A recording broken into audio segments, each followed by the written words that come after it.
Enki Rojo.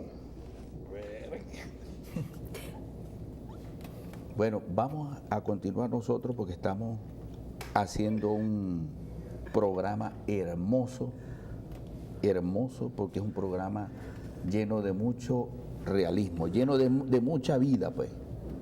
Jesús, fuente viva para la liberación de los pueblos. Es eso, porque Jesús, su evangelio, palabra y vida, sigue nutriendo la lucha de los pueblos, le guste o no le guste a alguno por ahí, a despecho de alguno que quiere quitarle la fuerza social, política a lo que Jesús hizo. Su obra no fue social y política, fue más trascendente, fue ulterior. Decía San Pablo, mi meta no es esto, mi meta es el cielo. ¿No era San Pablo que lo decía? Y vio 7 cielos. Ajá. Entonces, yo creo que esto es muy importante que nosotros damos. Tú dijiste alguna cosa, Elida, que me llamó mucho la atención en relación al por qué matan a Jesús. Porque estamos viviendo en esta reflexión que estamos haciendo la pasión, la muerte, y tenemos que hablar de la muerte, porque es que le echaron peste a Chávez, porque Chávez que decía que la muerte y la muerte, chicos, si de algo se puede preciar la iglesia o las iglesias es de hablar de la muerte y de superarlo. Pero hay que hablar de la muerte porque no vamos a llegar a la gloria sin pasar por la pasión y por la muerte. ¿Sí o no, Gamaliel? Exacto. Pero ¿por qué creen ustedes que mataron a Jesús realmente? Bueno, yo decía al inicio que la muerte de Jesús es consecuencia de un mensaje y de una práctica. Y de un compromiso por y de su un pueblo. compromiso por su pueblo, que lo expresa públicamente en la sinagoga de Nazaret. Pero hay que remontarse un poquito más allá. Hay que remontarse a la influencia que tuvo su madre María, que era una líder campesina. Mira, cuando María va a visitar a Isabel allá en las montañas de Judá y en las montañas de Efraín, en esas montañas había un grupo de mujeres liberadas del patriarcalismo. Ese grupo de mujeres Liberadas del patriarcalismo. Correcto. Estás diciendo una cosa descabellada en el lenguaje de ese tiempo y en el contexto teológico. Sí, pero más descabellado lo que voy a decir. Por eso es que se le llamaba pecadora. La iglesia, el ministerio de Jesús, arranca con mujeres, no arranca con hombres. No arranca con hombres. No arranca con hombres, arranca con esas mujeres liberadas. Mira, María Después de la resurrección, o porque eso vamos a hablarlo ahora. No. El ministerio de Jesús después del arranca con bautismo. las mujeres. La iglesia no arrancó en Jerusalén, arrancó en Galilea con mujeres al frente. Mujeres seguidoras. Con esas mujeres que Jesús dijo, las prostitutas van adelante en el reino, porque eran mujeres liberadas del patriarcalismo que le decían pecadoras y le decían prostitutas. No eran prostitutas, las llamaban así por su rebelión frente a una sociedad que las silenciaba. Y María era una de esas líderes, y María va a las montañas de Judá a visitar a su prima Isabel, que era una de esas guerrilleras de esas montañas, Isabel, la madre de Juan el Bautista. Allí María hace el Magnífica y le dice, esto que tengo aquí va a derribar de los tronos a los poderosos, a los ricos los despide con las manos vacías y a los pobres colma de bienes. Sí, esa es conciencia. Eso es un manifiesto comunista de María. Y María influye notablemente con el perdón de los en comunistas. Jesús. Y María influye notablemente en Jesús, porque Jesús luego dice, es más fácil, chico, qué difícil es que un rico. Es más fácil que pase un camello por el ojo de una aguja que un rico en el reino de los cielos. ¿No se parece a las palabras que dijo María en las montañas de Judá? Tú sabes que un día fui a dar, y con el perdón de Obed, porque Obed cada vez que era como yo, cada vez que salía en un programa de televisión conmigo, no le iban 2 o 3 feligreses y la colecta bajaba, ¿verdad? No bajaba. Porque es que allá en la iglesia, eso no daban. Un día dije eso, la reflexión tuya allá en la iglesia de la Mercedes, y se acercó un médico tú sabes, de esos médicos que no se ensucian. Y entonces dice, señor, ya, un hombre ya como de 70 años, dice, padre, no hables mal de los ricos, que gracias a los ricos los pobres comen, o yo, en vez de tomar la comunión. Y entonces yo le dije, bueno, como mi tarea es darle la comunión a los fieles, yo le dije, el cuerpo de Cristo. Porque realmente era lo que tenía que darle, a ver si esa bestia se convertía, la que llevaba por dentro. Bueno, pero estamos hablando de la muerte de Jesucristo y estamos dándole duro ahí, yendo al hueso, porque lo que está diciendo Gamaliel es ir al hueso, o sea, ir y raspar bien allí. ¿Qué te parece eso? Fuimos hasta allá, hasta la cuestión bíblica, ¿no? Yo aprendo mucho con Miriam, y Miriam hizo una definición del amor, la palabra amor, ¿no? Y entonces ella decía... Miriam es la mujer de mi esposa, ¿no? Y entonces dice, amor es contrario a la muerte, a amor, ¿verdad? Es la negación de la muerte. Ajá. Por eso aparece la A primero, ¿no?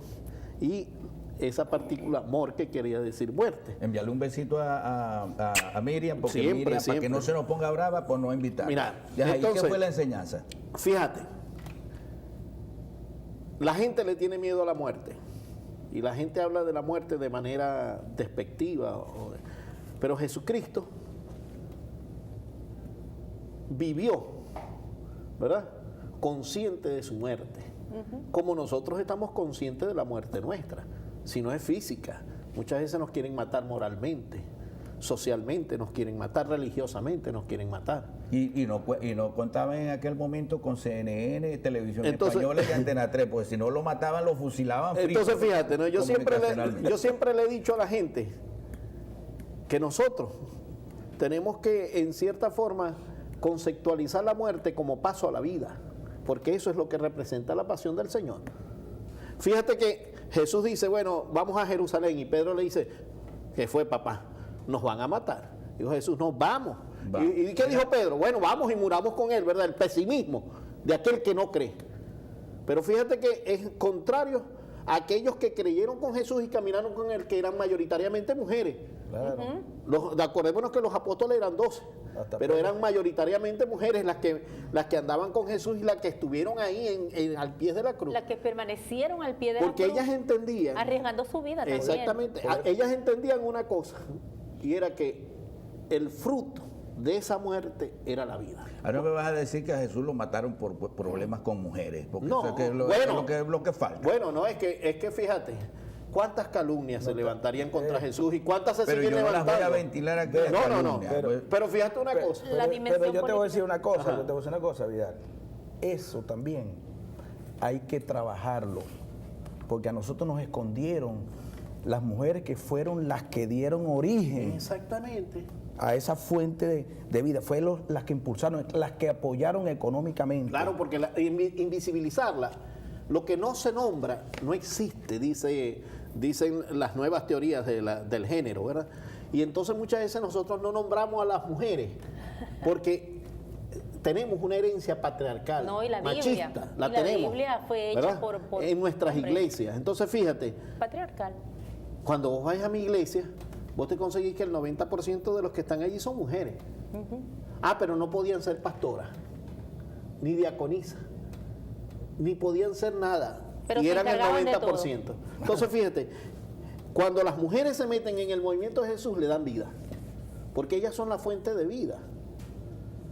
Es la fuente de vida. Fíjate, el relato bíblico nos dice a nosotros en Génesis que el hombre y que la mujer nació de la costilla del hombre. Y yo creo que era la tendencia sacerdotal que quiso esconder el verdadero hecho. Nunca un hombre, un ser humano nace de la costilla de alguien. Bueno, después por eso es que el rostro materno de Dios generó tanta... Correcto. Exacto, que y fue una fíjate, obra- cuando se habla de compasión, ¿de qué se habla? De útero.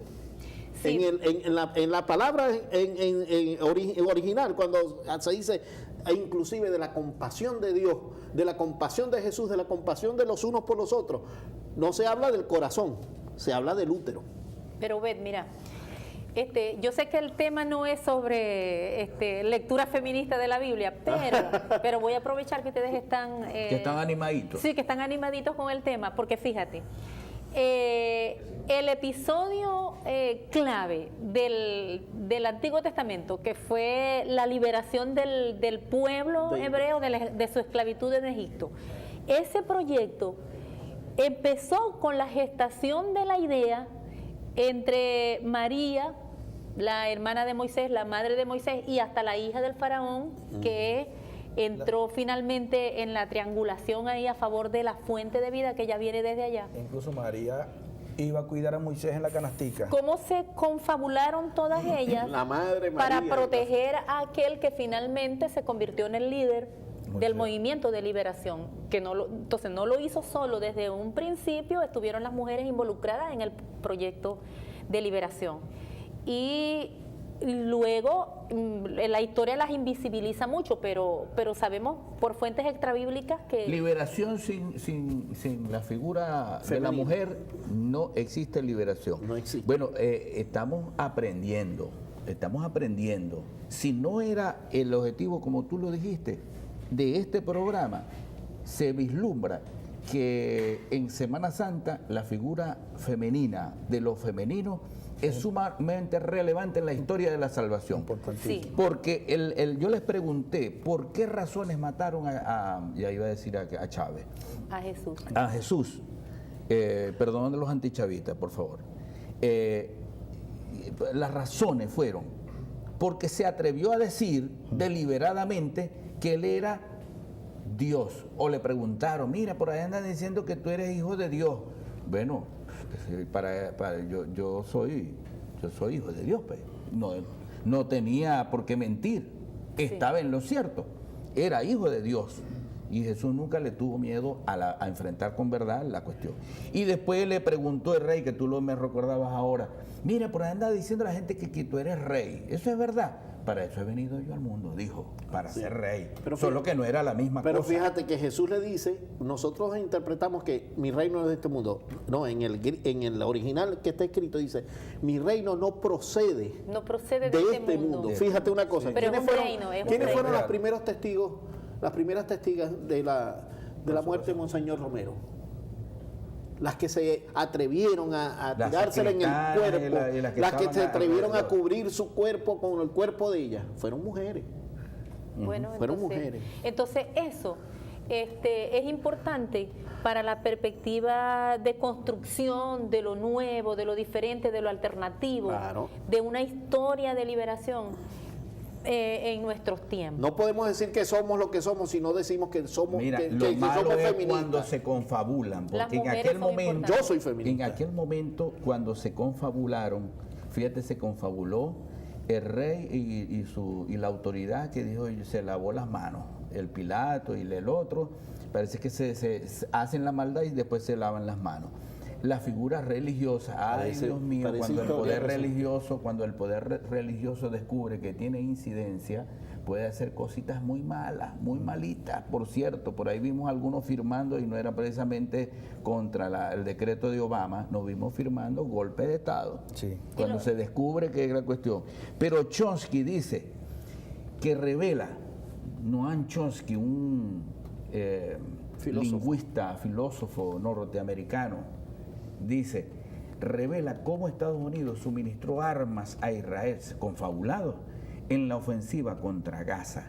¿Tú crees que realmente quieran ayudar a Palestina? Que no querían acabarlo porque Palestina le es como una piedra en el zapato, como lo fue Jesús en su momento, y hay que eliminarlo de raíz. Una piedra en el zapato, eso era lo que era Jesús. La Biblia misma relata que los judíos, en primer lugar, que tenían sus puestos asegurados en el Sanedrín y en otras instancias del poder, dijeron, este hombre es una amenaza para nuestros puestos y nuestra seguridad. ¿Por qué? Por el montón de pueblo que le seguía a Jesús en busca de la esperanza que representaba Jesús para ellos, por las cosas que Jesús decía, por las cosas que Jesús hacía a favor del pueblo.